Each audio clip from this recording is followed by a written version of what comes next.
Minasan konnichiwa. හොඳයි. අද අපේ ඉලක්කම් පාඩමේ ඉතිරි කොටස. අද අපි 20 ඉඳලා 99ට යනකම් කියන්නට ඇස්ති වෙනවා. එතකොට මතකයි ගිය සතියේ අපි කතා කරා 19 කියනකොට ජූකියු 19 ජූකියු. දැන් අපි යනවා 20. නිකන් බලන්න 20 ඉලක්කම කොහොමද හැදෙලා තියෙන්නේ කියලා.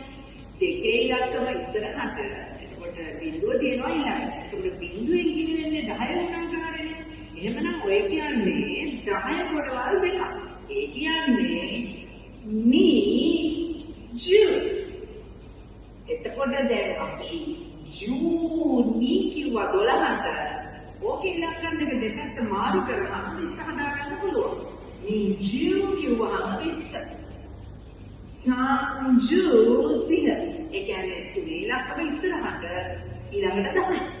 සංජු 40 යොන්ජු 50 කොජු 60 රොකුජු 70 නරජු 80 80 90 කියුජු.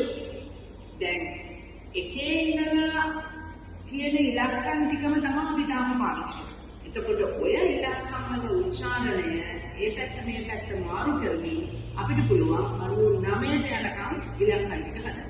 දැන් ඔය විදිහට 10 ගුණාකාර ටික හදාගත්තට පස්සේ අපිට පුළුවන් ඒකේ ඉතුරු එක ස්ථාන ටික ඉතුරු කරන්න. දැන් මේ විදිහට ගමු.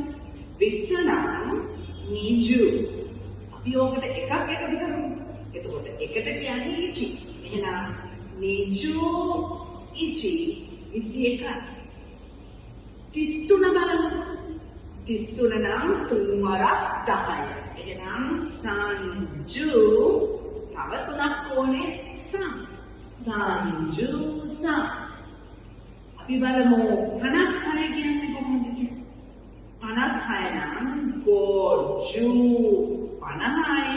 තව 6ක් ඕනේ රොකු. ගෝජු රොකු 99. ඉස්සලම 90 කියමු. කියුජු තව 9ක් ඕනේ කියු. එහෙනම් 99 කියුජු කියු.